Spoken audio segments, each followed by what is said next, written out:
Hello friends, myself R B Prasad. Welcome to my YouTube channel R B edu point. दोस्तों, जैसा कि जानते हैं कि अपने यूट्यूब चैनल के माध्यम से हम फिजिक्स, मैथ, साइंस और अन्य विषय से संबंधित फैक्ट्स को देते रहते हैं। तो यदि आप हमारे यूट्यूब चैनल पर पहली बार तो प्लीज़ चैनल को सब्सक्राइब कर लें ताकि हमारे द्वारा दिए गए हर वीडियो क्लिप का नोटिफिकेशन आपको मिलता रहे। मित्रों, पिछले के वीडियो क्लिप में हमने फिजिक्स से संबंधित एक टेस्ट दिया था जिसमें 8 क्वेश्चन को दिया था। उम्मीद करते हैं कि आप निश्चित रूप से देखे होंगे और अपने फिजिक्स से संबंधित ज्ञान का आकलन भी किए होंगे। तो आज हम उसी टेस्ट का सलूशन देने जा रहे हैं जिसमें पहला क्वेश्चन है, figure shows 2 cells of EMF E1 and E2 have negligible internal resistance and connected to 2 resistance R1 and R2 whose values are such that the galvanometer G shows no deflections. The ratio of E2 and E1 is। यहाँ figure में 2 cell हैं, एक का EMF E1 है और दूसरे का E2 है और दोनों R1 और R2 रेजिस्टेंस से जुड़े हुए हैं और R1 और R2 का मान इस प्रकार से है कि इस गैल्वेनोमीटर में कोई डिफ्लेक्शन नहीं हो रहा है। तो पूछा जा रहा है आपसे कि E2 और E1 का रेशियो क्या है।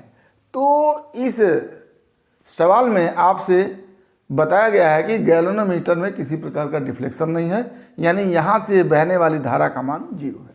अगर यहाँ से बहने वाली धारा का मान 0 है तो हम E1 से बहने वाली धारा का मान I मान लेते हैं और यही धारा I R1 में भी चलेगी और यही धारा I R2 में भी चलेगी। तो ऐसी स्थिति में E1 का मान हम क्या लिख सकते हैं, E1 is equal to I into R1 plus R2। इस बंद पास में R1 और R2 दो रेजिस्टेंस है, तो R1 प्लस R2 और दोनों में ही धारा I चल रही है, तो I into R1 plus R2 equal to E1 हम लिख सकते हैं। और दूसरा हम E2 के लिए लिख रहे हैं, E2 का मान अगर गैल्वेनोमीटर में डिफ्लेक्शन 0 है तो यहाँ से यहाँ तक जो पोटेंशियल में ड्रॉप होगा वही मान E2 के बराबर होगा।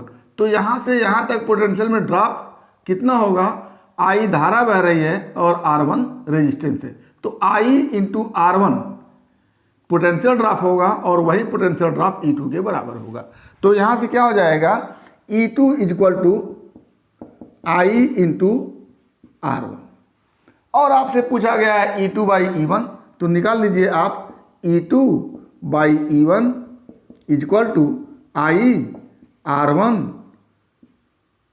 बटा I R1 प्लस R2। और आपके सामने I से कैंसिल होकर के आएगा R1 by R1 plus R2। ये आपका आंसर होगा। ये किसके बराबर है, E2 बाई E1 की। तो E2 और E1 का जो रेशियो होगा वो होगा R1 by R1 plus R2। तो ये आपका आंसर होगा। आइए दूसरा क्वेश्चन देखते हैं। दूसरे क्वेश्चन में 2 circular coil A and B of radii A and B respectively have their plane perpendicular to the plane of the page. They are separated coaxially by a distance x is equal to √3b as shown in figure. A transient current I flows through coil B for a very short time interval. If the resistance of the coil A is R, the expression for the charge that flow through a during short time interval। आपके question का ये figure है। इसमें question में बताया गया कि 2 coil A and B, एक कॉइल A है और दूसरा कॉइल B है। A का रेडियस स्मॉल a है और B का रेडियस स्मॉल b है। दोनों एक दूसरे से √3b की दूरी पर है। अब छोटे समय अंतराल के लिए इसमें करंट I प्रवाहित हो रही है और आप जानते हैं कि जब सर्कुलर लूप में कोई धारा प्रवाहित होती है तो उसके चारों ओर मैग्नेटिक फील्ड उत्पन्न होता है। तो उसी मैग्नेटिक फील्ड में ये दूसरा कॉइल रखा हुआ है जिसका रेडियस a है। तो हमको निकालना है कि इस कॉइल में छोटे टाइम इंटरवल के लिए जब तक इसमें धारा प्रवाहित हो रही है आवेश कितना प्रवाहित होगा। तो स्वाभाविक सी बात है कि इस कॉइल में विद्युत धारा प्रवाहित होने के कारण इस कॉइल में इंड्यूस्ड ईएमएफ पैदा होगा, प्रेरित विद्युत वाहक बल पैदा होगा। प्रेरित विद्युत वाहक बल के कारण प्रेरित धारा बहेगी, प्रेरित धारा के कारण इसमें प्रेरित आवेश उत्पन्न होगा। उसी प्रेरित आवेश को आपको निकालना है।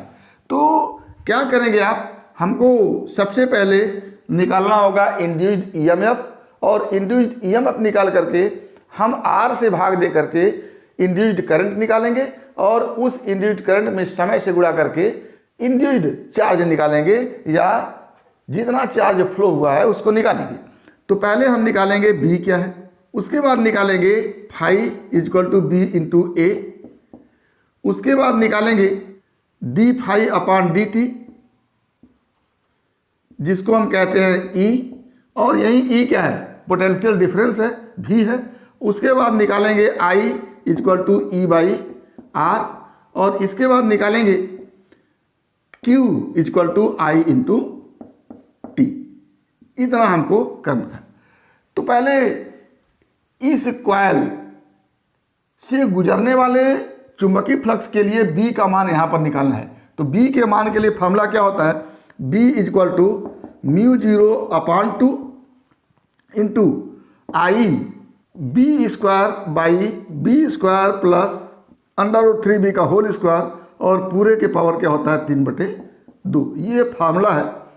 फार्मूले में यहाँ पर ये b जो है इस कॉइल का रेडियस है, और ये √3b इस कॉइल से यहाँ की दूरी है जहाँ पर हमको b का मान निकालना है। तो यहाँ से b का मान हमारे पास निकल के आएगा, b is equal to mu zero upon two अपनी जगह रहेगा, और ये हो जाएगा i B square upon b square plus √3b का होल स्क्वायर। तो ये हो जाएगा 4b स्क्वायर, 4b स्क्वायर के पावर 3/2, और इसको आप हल करेंगे तो आएगा b is equal to mu zero upon two into I B square upon 8b cube हो जाएगा, और यहाँ से हो जाएगा b is equal to mu zero upon two into I by 8b। ये b हो गया। और हमको क्या निकालना है, उसके बाद फाई निकालना है इक्वल टू बी इंटू ए करके। तो ए क्या है, ए इस कॉइल का प्लेन एरिया है। प्लेन एरिया क्या हो जाएगा, पाई ए स्क्वायर, क्योंकि इसका रेडियस ए है। तो यहाँ से ए बराबर लिख देंगे आप पाई ए स्क्वायर। तो फाई इक्वल टू क्या हो जाएगा, यहाँ से phi equal to B into A, implies that B का मान mu zero upon two I, A का मान हो जाएगा पाई ए स्क्वायर अपॉन 8b। ये हो गया फाई। अब हमको D phi upon D T निकालना है। तो D phi upon D T का मतलब क्या हो गया, D D T of mu zero upon two into I pi A square upon 8b। ये हो गया। इसी को हम कहेंगे क्या, ई कह देंगे, d phi upon D t equal to e. अब ये हमारे पास ई निकल के आया, तो यहाँ से आई इक्वल टू क्या हो जाएगा, इस पूरे ई के बटे आर। तो आई इक्वल टू हो गया ई बाई आर, और ये हो जाएगा हमारे पास आई इक्वल टू ई का मान इतना है। तो D D T of mu zero upon two I pi A square upon 8b into R. ये हमारा हो गया आई। अब इस आई में अगर t से गुणा कर देते हैं तो हमारे पास निकल जाता है चार्ज। तो छोटा सा charge D Q equal to क्या हो जाएगा, I into D T. I का मान हमारे पास है और डी टी से मल्टीप्लाई कर देते हैं, तो क्या हो जाएगा, D D T of mu zero upon 8 दूना 16, आर बी कर देते हैं 16 B R, mu zero upon 16 B R into I pi A square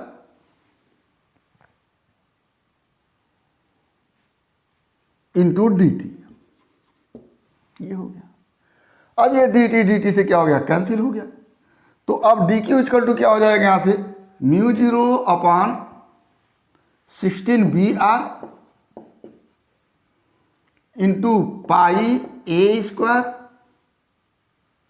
D I, ये डी यहाँ आई बन गया। अब अगर पूरा चार्ज निकालना हो तो दोनों तरफ क्या कर देंगे, इंटीग्रेशन कर देंगे। तो इंटीग्रेशन करने के बाद क्या हो जाएगा, Q equal to mu 0/16 B R into I pi A square, ये आपका बन गया आंसर। ये दूसरा क्वेश्चन हमारा रहा।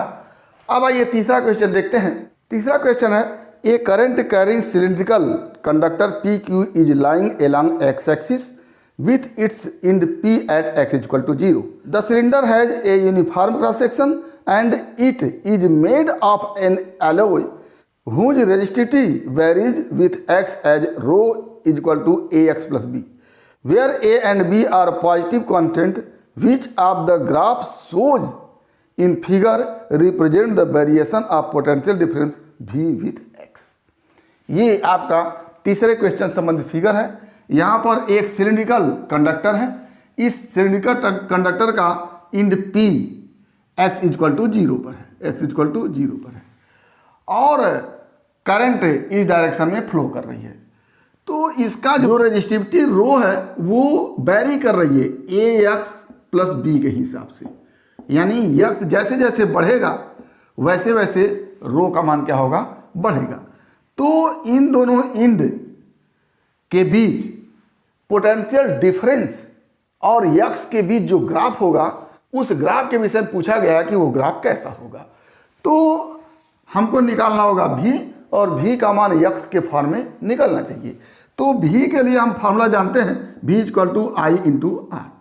ये फार्मूला तब लगता है जब r का मान कांस्टेंट होता है, और r का मान कांस्टेंट तब होगा जब r equal to rho into L by a में रो क्या होगा, कांस्टेंट होगा। लेकिन रो यहाँ पर कांस्टेंट नहीं है, तो इसलिए r भी कांस्टेंट नहीं होगा, और r जब कांस्टेंट नहीं होगा तो v equal to I into r आप फार्मूला नहीं लगा सकते हैं। तो पहले आप लिखिए v equal to I into r को लिखिए rho into L by a,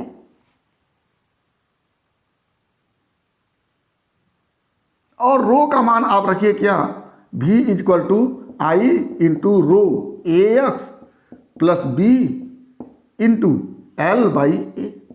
तो यहाँ पर आप देख रहे हैं कि यक्स के हिसाब से रो क्या हो रहा है, बदल रहा है।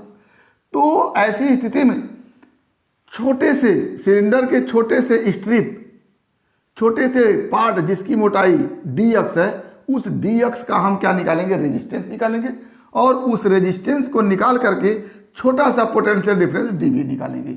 The resistance of small length d x क्या हो जाएगा, rho into d x by a equal to d r. अब यहां से क्या हो जाएगा, d r equal to rho का मान a x plus b, rho की जगह, और डी एक्स बाई ए, ये हो गया हमारा डी आर। और इस छोटे से एलिमेंट जिसकी मोटाई या जिसकी लंबाई डी एक्स है, उसके लिए डी आर निकल गया, और पोटेंशियल डिफरेंस डी वी क्या हो जाएगा, imply that D V equal to I into D R. और ये क्या हो गया, आई इंटू डी आर की जगह लिखेंगे a x plus b into d x by a, और आई बाई ए का मान क्या होता है, जे होता है। तो हम लिखते हैं D V equal to J into A x plus B D X. तो छोटे से एलिमेंट डी एक्स के लिए डी वी का मान ये हो गया, और पूरे सिलेंडर के लिए पोटेंशियल डिफरेंस अगर भी निकालना हो तो इसका क्या कर देंगे, इंटीग्रेशन कर देंगे।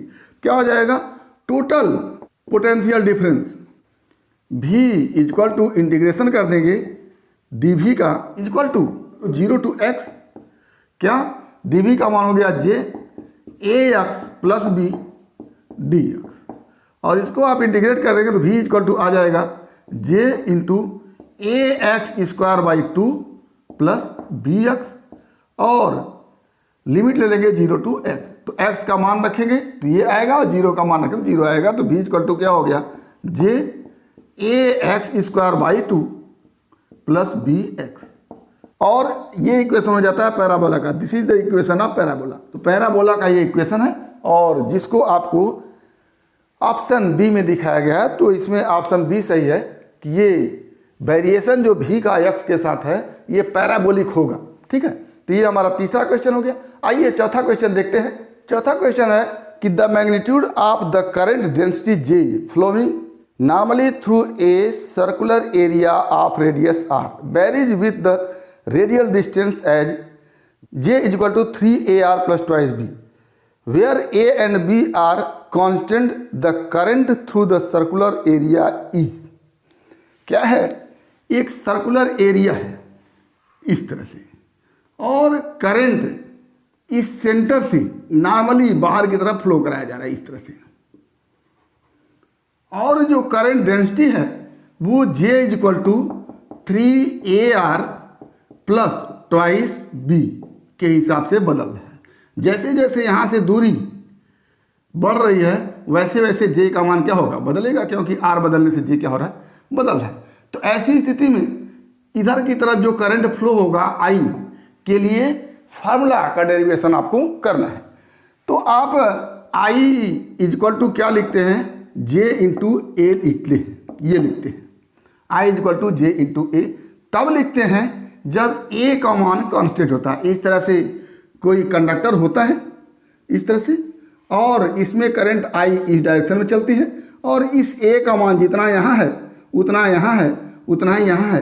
तो ऐसी स्थिति में I is equal to J × A लिख लेते हैं। लेकिन यहाँ पर करंट इस दिशा में चल रही है तो यहाँ पर एरिया कुछ है, आगे बढ़ेगी तो एरिया और ज़्यादा हो जाएगा, आगे बढ़ेगी तो एरिया और ज़्यादा हो जाएगा। तो ऐसी स्थिति में यहाँ पर करंट जिस सेक्शन से बह रहा है उस सेक्शन की एरिया लगातार क्या हो रही है, बदल रही है। यहाँ पर एरिया छोटी सी है इस तरह से और यहाँ पर पहुँचेगी तो एरिया इतनी बड़ी हो जाएगी इस तरह से।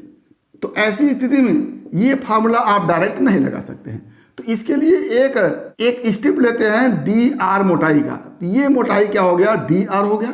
इसका हम एरिया निकालेंगे और इस एरिया के थ्रू जो करंट बहेगा उस करंट को निकालेंगे। तो क्या हो जाता है, यहाँ से इसका एरिया निकालना चाहें आप तो क्या हो जाएगा, एरिया ऑफ स्ट्रिप क्या होगा 2πr dr। 2πr रेडियस के हिसाब से इसका पैरामीटर और dr से गुणा कर देंगे तो क्या हो जाएगा 2πr dr हो जाएगा। और ये स्ट्रिप इतना पतला है कि यहाँ से यहाँ तक जो J है वो कांस्टेंट हम मान के चल रहे हैं। तो 2πr dr ये क्या हो गया, इसका एरिया हो गया। और इस एरिया में अगर हम J से गुणा कर देते हैं तो क्या मिल जाता है, I मिल जाता है। तो इस छोटे से एरिया के लिए अगर I को निकालें तो हम निकालेंगे DI इज इक्वल टू क्या हो जाएगा, J × 2πr dr।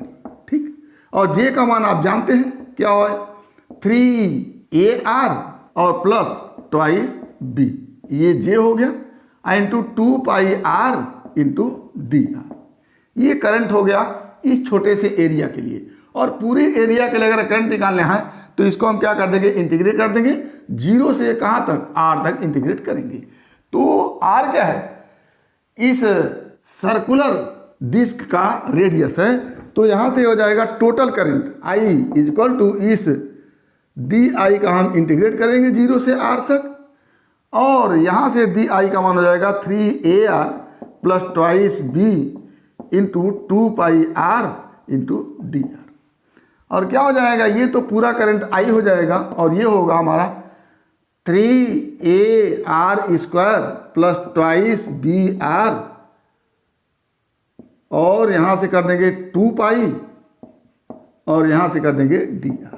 तो क्या हो जाएगा हमारे पास, I इज इक्वल टू 2π और यहाँ से हो जाएगा थ्राइस, ये पूरे का क्या है, इंटीग्रेशन है। तो थ्राइस AR³ + 2BR² और इसको आप हल करेंगे तो आएगा I is equal to 2πr² AR + B। ये यहाँ पर ले लेंगे 0 से R। तो ये हमारा हो गया answer, I is equal to 2πr² AR + B। और ये ऑप्शन आपके सवाल में C सही है। तो पांचवा सवाल आपका है, इन the circuit shown in figure the capacitance of the capacitor is 5 microfarad when the steady state is reached the charge on the capacitor is.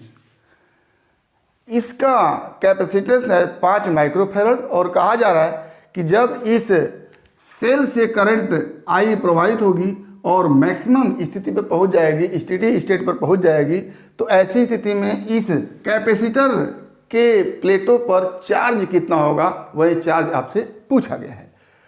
तो जब करंट स्टेडी स्टेट में होगा तो ऐसी स्थिति में इस प्लेट से इस प्लेट की तरफ करंट का फ्लो नहीं होगा, या सीधी सी बात हम जान लेते हैं कि डीसी करंट में कैपेसिटर के प्लेटों के बीच चार्ज का प्रवाह नहीं होता है।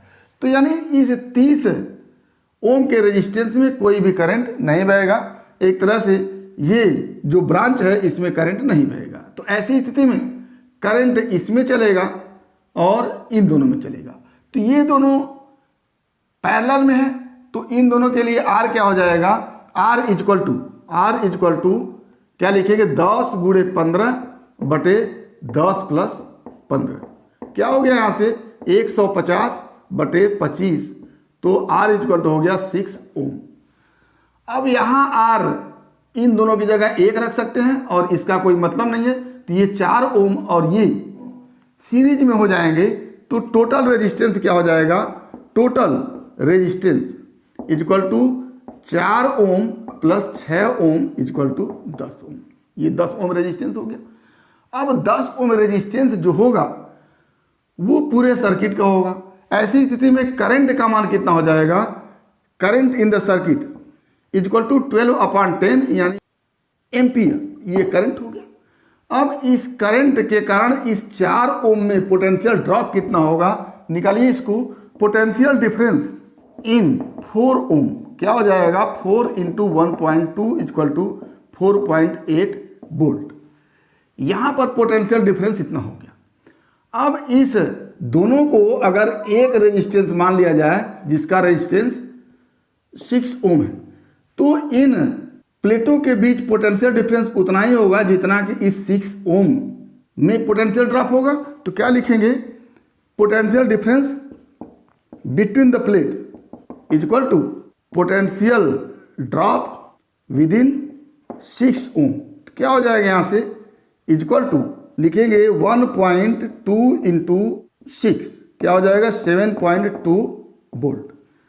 तो इस कैपेसिटर के प्लेटों के बीच पोटेंशियल डिफरेंस 7.2 हो गया। और आप जानते हैं Q इक्वल टू सी भी होता है, तो Q इक्वल टू क्या हो गया, C 5 इंटू 10⁻⁶ फैरड।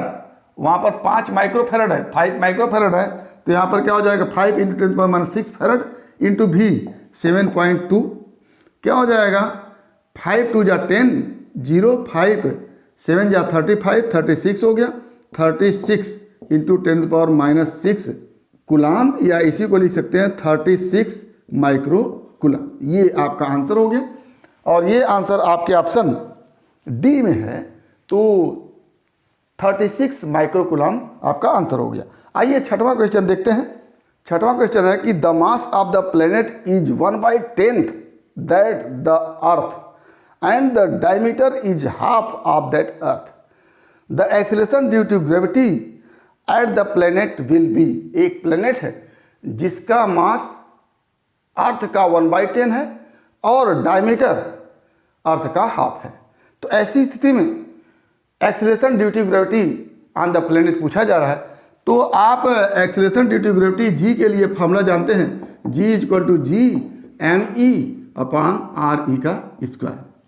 ये अर्थ के लिए है और प्लेनेट के लिए आप लिख दीजिए G dash equal to G अपनी जगह रहेगा, ME डैश कर लीजिए बाई RE डैश का स्क्वायर कर लीजिए। आपसे G डैश पूछा जा रहा है तो G डैश अपॉन G लिख दीजिए।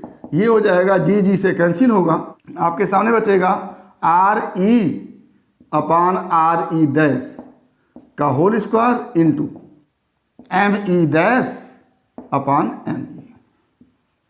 आपके सवाल में दिया हुआ है G dash upon G equal to R E का मान अपनी जगह और आर ई डैश का मान 1/2 आर ई, आधा है पृथ्वी की त्रिज्या का, ये का स्क्वायर कर दीजिए into M E dash 1/10 of M E है और बाई एम ई कर दीजिए, ये कैंसिल होगा और ये कैंसिल होगा और यहाँ से क्या बचेगा, G dash upon G equal to ये हो गया 4 इंटू 1/10 यानी 4/10 और ये जी इधर ले जाकर के मल्टीप्लाई कर दीजिए, क्या हो जाएगा इंटू जी, और क्या हो गया 4/10 इंटू जी का मान 9.8 और इसको आप हल करेंगे तो आएगा 3.92 मीटर पर सेकेंड स्क्वायर। ये आपका आंसर हो गया।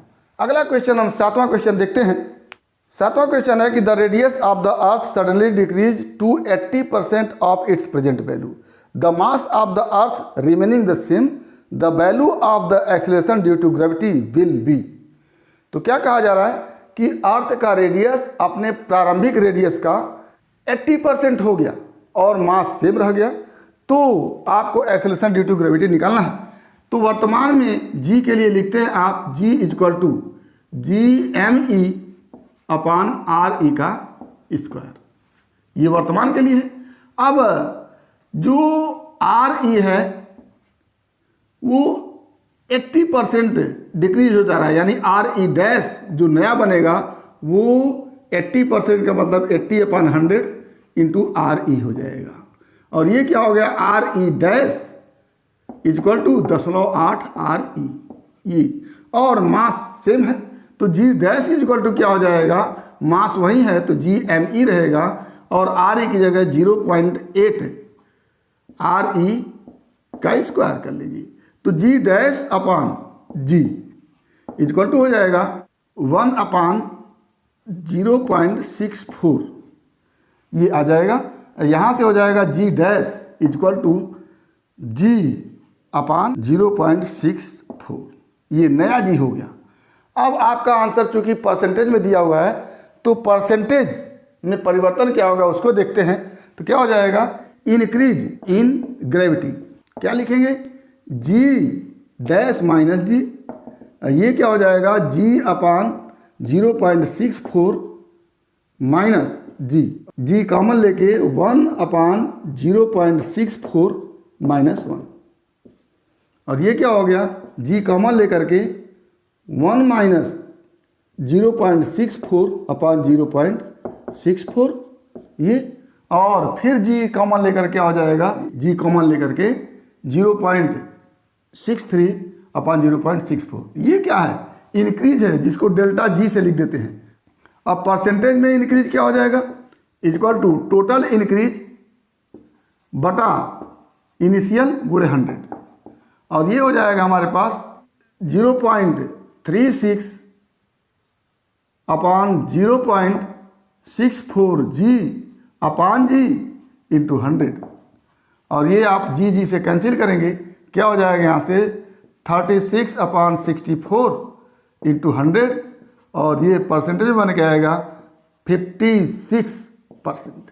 तो यही आपका आंसर हो जाएगा जो आपका ऑप्शन डी सही है।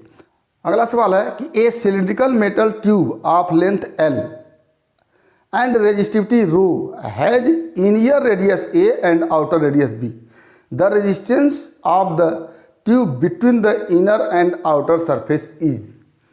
तो आपको पूछा जा रहा है कि इस इनर सरफेस अंदर जो इनर सरफेस है, इनर सरफेस अंदर होगा और आउटर सरफेस बाहर है, दोनों के बीच रेजिस्टेंस पूछा गया है। तो रेजिस्टेंस जब इस तरह से वायर होता है तो इसका क्रॉस सेक्शनल एरिया कांस्टेंट होता है और रेजिस्टेंस कांस्टेंट हो जाता है, लेकिन यहाँ पर इनर सरफेस और आउटर सरफेस के बीच रेजिस्टेंस पूछा जा रहा है। तो इनर सरफेस का एरिया दूसरा होगा और आउटर सरफेस का एरिया दूसरा होगा। इनर सरफेस का एरिया हो गया 2πa और इंटू एल हो जाएगा, 2πa पैरामीटर इंटू एल का गुणा कर देंगे तो इंटरनल एरिया हो जाएगा जिसको हम क्रॉस सेक्शनल एरिया कहते हैं, और 2πb इंटू एल ये हो जाएगा आउटर एरिया। तो यहाँ पर एरिया क्या हो रहा है चेंज हो रहा है, जब एरिया चेंज हो रहा है तो आर के लिए जो हम R equal to rho into L by A लिखते हैं, ये नहीं लिखेंगे। अब यहाँ पर बीच में कोई स्ट्रिप लेगी इस तरह से और उसका एरिया देखेंगे। तो मान लेते हैं आर दूरी पर कोई स्ट्रिप लिए है और उसकी एरिया क्या हो जाएगी 2 पाई आर इंटू एल, ये एरिया हो गई। और उस एरिया के तहत छोटा सा डिस्टेंस लेंगे डी आर, ये हो गया हमारा एरिया 2 पाई आर एल। और छोटे से डिस्टेंस के लिए हम क्या निकालेंगे, रेजिस्टेंस निकालेंगे। तो डी आर इक्वल टू लिखेंगे रो इंटू एल, एल की जगह डी आर अपॉन एरिया क्या हो जाएगा 2 पाई आर एल। अब अगर टोटल रेजिस्टेंस निकालना होगा तो इसको क्या कर देंगे, इंटीग्रेट कर देंगे इस तरह से। कहाँ से कहाँ तक, अंदर का दूरी ए है और बाहर की दूरी बी है, तो ए से बी तक क्या कर देंगे, इंटीग्रेट कर देंगे। तो ए से बी तक इंटीग्रेट हो गया डी आर का, तो ये टोटल आर निकल गया इक्वल टू ए से बी तक इंटीग्रेशन हो गया किसका, rho into D R by 2 pi R L. तो जो कांस्टेंट है इसको उधर लाइए।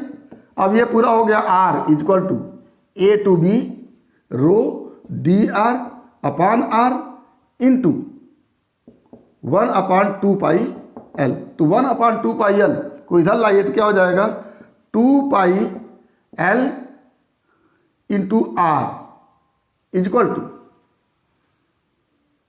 बाई रो भी कर सकते हैं,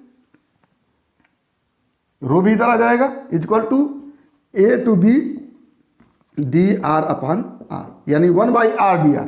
तो यहां से क्या हो जाएगा 2 pi L R by rho equal to log to the base E R, और ये लिमिट क्या हो जाएगा ए टू बी।